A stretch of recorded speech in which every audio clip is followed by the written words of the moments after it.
Fala aí, povo de Deus. Vamos continuar. Lembra que no vídeo anterior eu fiz uma promessa de dizer quem são os 144 mil. Para isso, vamos só lembrar daquela perguntazinha que ficou no finalzinho do sexto selo, lá em Apocalipse 6,17, quando os ímpios desesperados, olhando tudo aquilo, disse: meu Deus, né? E eles pedem até a morte. Não sei se você lembra desse, se não, olha só, vai lá e assiste o vídeo anterior para entender esse, né? Havia uma grande pergunta dos ímpios. Eles perguntavam assim no 6,17: porque é vindo o grande dia da sua ira, e quem poderá subsistir? Ou seja, quem poderá passar por isso? Quem poderá continuar vivo? Então eu disse que havia resposta e disse: olha, os 144 mil. E disse: olha, mas fica tranquilo que eu vou contar no próximo vídeo. E pronto, hoje, agora, eu vou falar sobre os 144 mil. Iniciando agora o capítulo 7 de Apocalipse. Mas deixa eu deixar uma coisa bem clara. O iniciozinho do capítulo 7, ele trata de uma observação, né, entre o sexto e o sétimo selo. Porque no sexto selo, você começa a ver que João ele começa a observar aquilo que estava acontecendo na terra. As consequências da impiedade humana, das perseguições, de tudo aquilo, a consequência do clamor da igreja dos justos, lembra? Dos mártires, quando a igreja clamava por justiça e veio a justiça até a humanidade. Então começa a haver um grande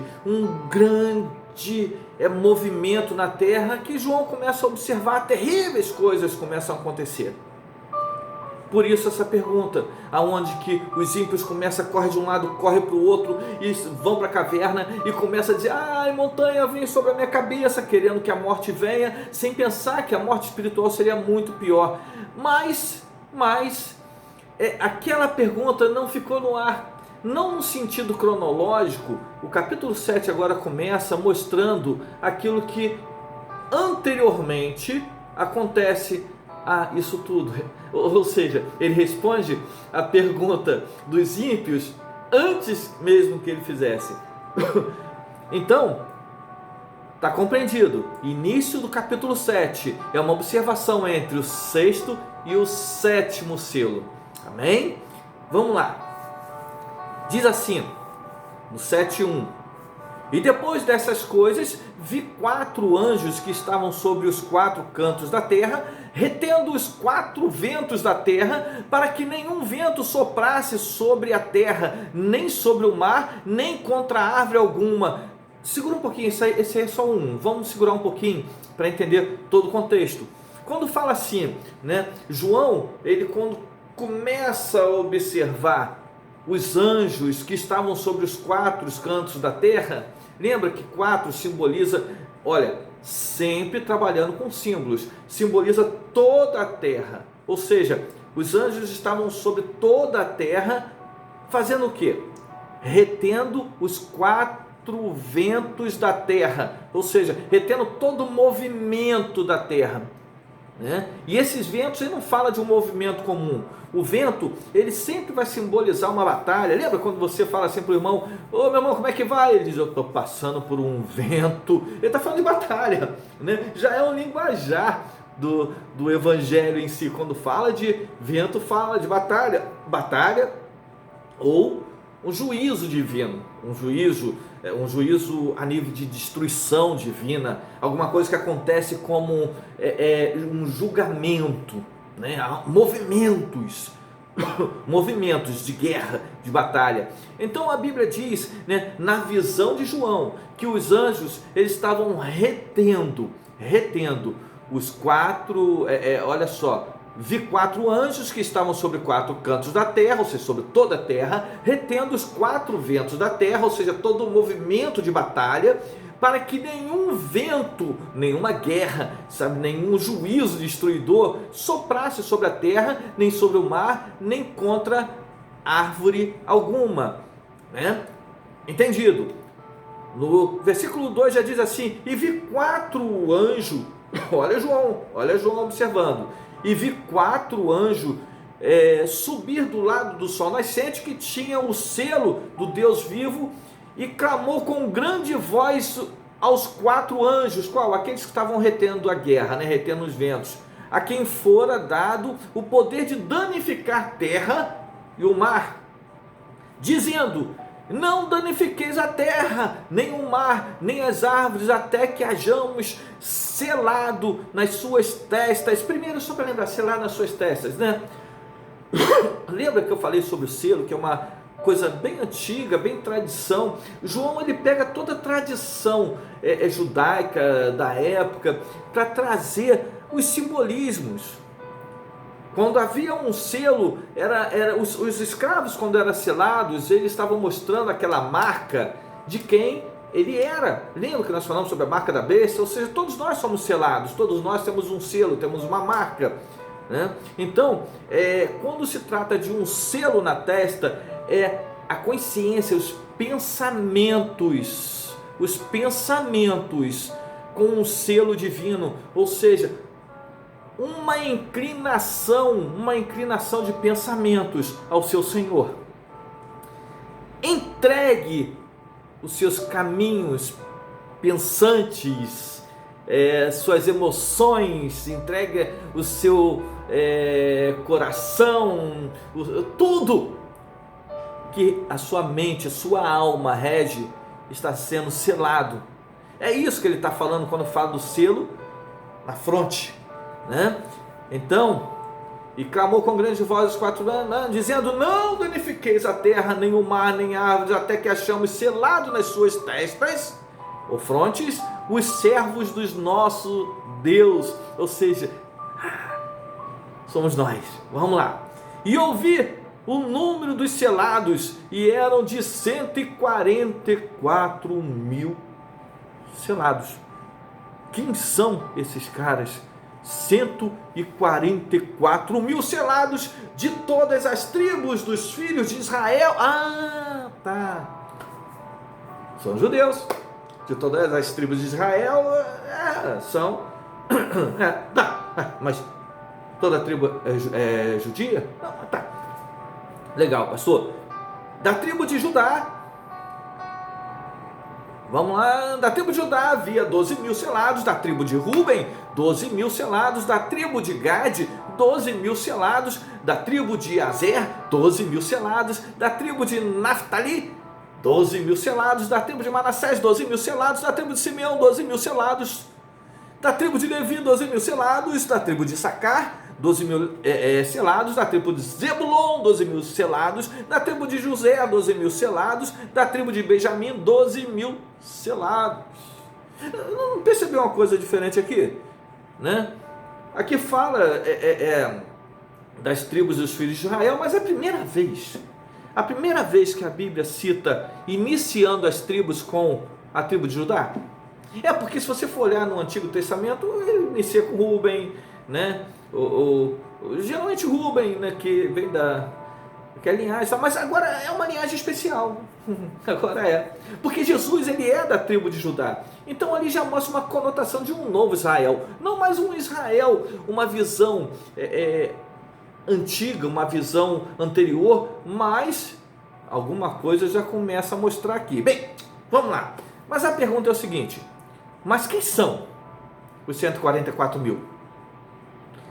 Pastor, o senhor disse que ia falar nesse vídeo agora. Bem, os 144 mil, sabe, há um monte de especulações, uns dizem uma coisa, outros dizem outra, e você está livre para botar aqui embaixo também. Deixa a sua opinião, tá? Você pode discordar do que eu falar, amém, nós crescemos juntos, lembra? Então você pode discordar e deixa a sua opinião, ou então concorda e fala: não, pastor, eu também concordo, sabe, dá o seu joinha lá e escreve aí embaixo, Mas, na sua opinião, quem são os 144 mil? Eu vou falar a minha agora, Olha, alguns acham que é o literal, um número literal de pessoas salvas, Eles acham que quando atingir os 144 mil, Jesus volta e né, acontece o juízo final, porque esse é o momento que precede o sétimo selo, que é o juízo. Então, alguns acreditam que, olha, atingiu esse número, Jesus Cristo volta e há o grande juízo, né? Outros já acreditam, né? De repente você pode ser um desses, deixa a sua opinião aí, por que você pensa nisso? Né? Diz que são pessoas vivas na ocasião para serem salvas, que naquele momento, aonde que são anteriores ao juízo final, ao dia da vinda do Senhor Jesus, para o grande julgamento, naqueles dias vão haver 144 mil pessoas salvas. Amém? Se você pensa assim, coloca aí também. Outros já falam, não, tá lógico, tá escrito aí, olha, pastor, tá tão claro, tão bem observado, tá falando aí que são as tribos, toda a tribo de Israel, né? Então não tem dúvida nenhuma. Claro que esses aí são, né, a tribo de Israel convertida, são os judeus convertidos na volta de Cristo, ou seja, quando ele voltar, vai ter 144 mil judeus convertidos. Mas muita gente pensa assim, né? Eu também já pensei, tá? Então você pode botar aí embaixo, não esquenta não. Vamos participar, amém? Mas o que seria na verdade isso?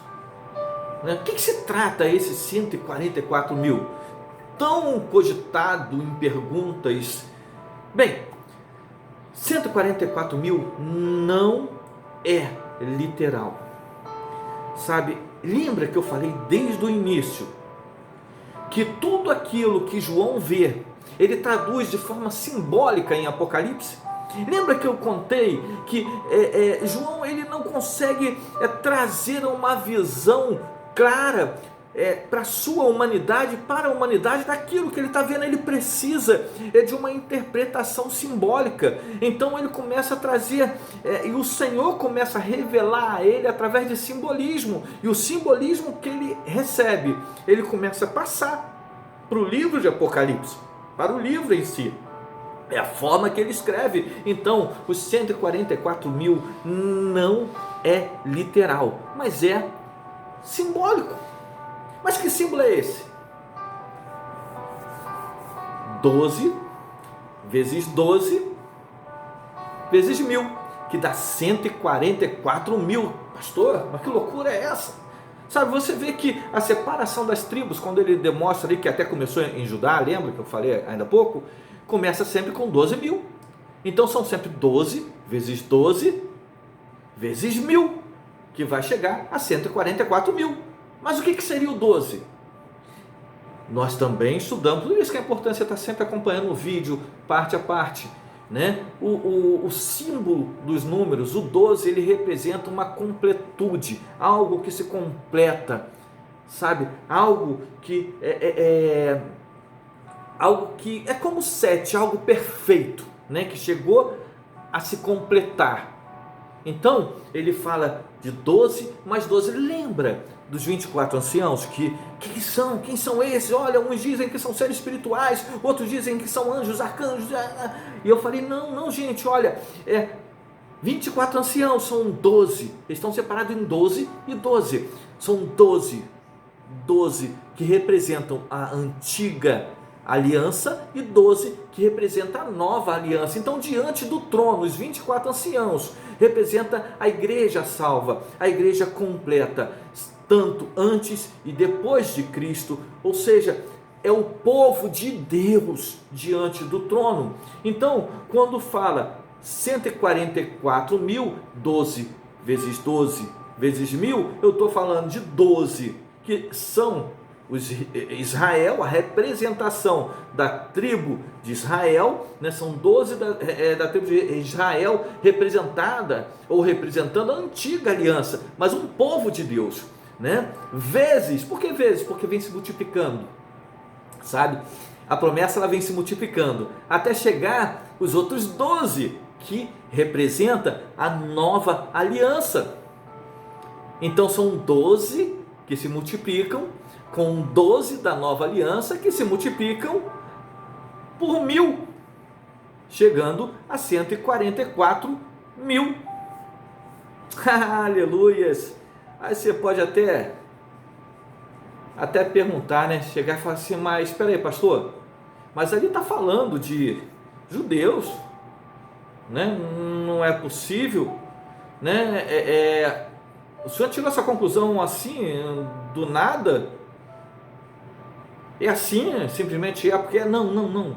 Vamos tomar base bíblica, né? Quem são esses 12 e 12 que se multiplicam? Apocalipse mesmo, no capítulo 21, no versículo 12 e 14, olha o 12 aí de novo, né? No 12 e até 14, ele nos mostra João tendo uma visão da Nova Jerusalém, que é a igreja. Que é a igreja, é uma visão extraordinária dessa unidade.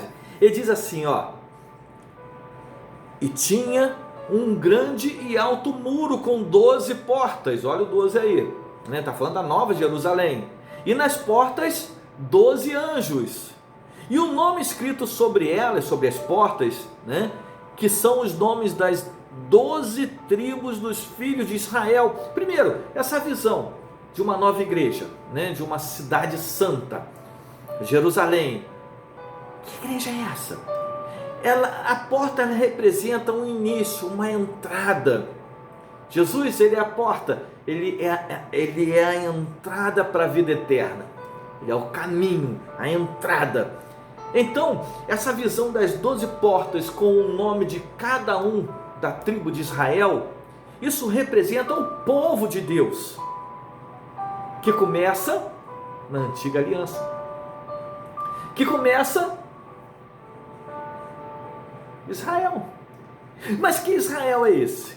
Então, pastor, olha só, eles que vão entrar, né? Eles vão estar lá, deixa eu ver aqui, você de que tribo de Israel, para poder entrar? Não. Continua, no versículo 13 de Apocalipse 21 diz assim: do lado do levante tinha 3 portas do lado norte, 3 portas do lado sul, 3 portas do lado poente, 3 portas. E o muro, ó, primeiro falamos da porta, né? Aonde começa, aonde entra, aonde nossa história começa, aonde a nossa história começa como povo de Deus. E fala assim: e o muro tinha 12 fundamentos. Aí você imagina, as portas e o muro com 12 fundamentos, ou seja, alicerces. E neles os nomes dos 12 apóstolos do Cordeiro, ou seja, os discípulos. O início de tudo, o Cordeiro, o Senhor Jesus, eram os apóstolos de Jesus, Pedro, João, Tiago, sabe, toda aquela galera lá, trazendo a ideia da igreja da nova aliança. Então é a antiga aliança e a nova aliança em Jerusalém, na nova Jerusalém. É essa a visão que ele tem, a porta de entrada, onde começa tudo, e o grande alicerce que é a graça, o grande alicerce que é o amor divino, que sem esse alicerce nada teria estrutura, sabe? As leis não teriam estrutura para suportar a glória de Deus. Aleluias, aleluias. Sem Jesus nada suportaria. Então é a antiga aliança necessitando da graça, do amor, sendo sustentada pelo Cordeiro. Aleluia, eu me empolgo com isso, desculpa aí, gente. Sabe? Então, não é do nada. Quando nós falamos que os 144 mil são 12 vezes 12, é a igreja da antiga aliança se multiplicando com a igreja da nova aliança, se multiplicando por 1000. Mas, peraí, pastor, mas que 1000 é esse? O senhor me explicou, 12 vezes 12, 144. Mas da onde vem esse 1000? Mais uma vez vou falar para você que tudo que João trazia era símbolos. 1000, ele trazia simbolizando o exército de estratégias militares da época, sabe, todo exército da época, quando eles se comportavam, quando eles se posicionavam para a guerra, era comum que eles se posicionassem de 1000 em 1000, sabe, esse era um número de posicionamento para a guerra, claro, em batalhas menores, 100, né? Mas o ideal para uma grande guerra, que os seus soldados sejam posicionados 1000, 1000, 1000. Então, quando fala de 1000, está falando de um posicionamento estratégico para a guerra. Deu para entender agora? 12 vezes 12 vezes 1000, 144 mil. Ah, pastor, mas olha só, quando nós olhamos ali, nós vemos que não deu para me convencer, porque são 144 mil mencionado por tribos de Israel, né? Por que menciona então a tribo de Israel com tanto ênfase? Bem, é porque em Cristo a revelação não fala mais de um Israel nação teocrática, um país teocrático, mas em Cristo começa a falar de um Israel igreja. Começa a falar de um Israel promessa, não mais limitado por região, ou por credo, ou por filiação de tribo, ou nação, não mais isso, mas um Israel que tem, lembra dos 24 anciãos? Promessa, desde a antiga aliança, desde Abraão, até a vinda de Jesus, que isso é Apocalipse, sabe, até a vinda de Jesus, a promessa que se cumpre, aleluias, esse é o novo Israel. Mas isso porque o Senhor quer, pastor? Não é porque eu quero. Se você for abrir lá em Gálatas 3, 28 e 29, diz assim: nisto não há judeu nem grego, não há servo nem livre, não há macho nem fêmea, porque todos vós sois um em Cristo Jesus. Por isso que eu digo para você sempre assim: somos um. E se sois de Cristo, então sois descendentes de Abraão. Se você está em Cristo, a promessa da antiga aliança também está sobre a sua vida. Descendente de Abraão e herdeiro conforme a promessa. Nisso não há judeu, não há grego, não há nada, sabe? Você é um filho da promessa. Aleluias. Na verdade, vai mais que Gálatas 3, 28 e 29. Nós somos todos judeus de uma nação santa e circuncisos de coração. Por isso que ele começa a trazendo toda a linhagem, a soma das tribos por Judá, porque nós somos judeus de coração, circuncisos de coração. Aleluias. Sabe o que, na verdade, Israel, as 12 tribos de Israel, bem antes, acho que algum tempo antes de Jesus, 8 séculos, se não me engano, pós-exílio, elas se misturaram e começaram a ter apenas duas tribos. Então falar em 12 tribos sem falar da igreja fica meio complicado hoje em dia, né? Lá em Romanos 2, 28 e 29 diz assim: porque não é judeu o que é exteriormente, nem é circuncisão o que é exteriormente na carne. Ou seja, não é judeu apenas, não é judeu porque você nasceu da tribo de Judá, e nem é circunciso porque você praticou o corte na sua carne natural. Ele diz: mas é judeu o que é no interior, o filho da promessa, e é circuncisão o que é do coração, no espírito, não na letra. Ou seja, aquele que nasceu de novo, e não por causa das leis, cujo louvor não provém dos homens, mas de Deus.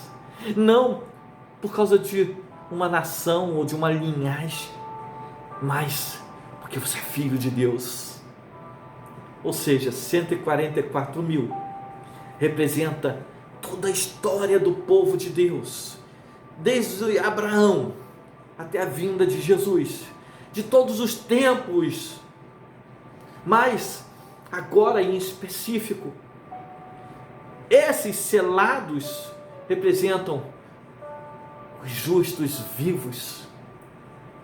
Esses que recebem um selo na testa são a representação da igreja do Senhor, que está viva nesse tempo, nessa ocasião, de toda raça, de toda nação, que militarão com Deus antes da volta de Jesus Cristo. Você pode ser selado agora. Jesus Cristo está voltando. Que a nossa mente se volte para Deus.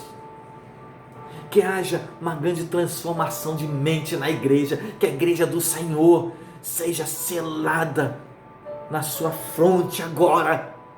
E que se santifique mais, que busque mais, porque Jesus Cristo está voltando. E nesses 144 mil, nós estamos juntos. Nós somos um.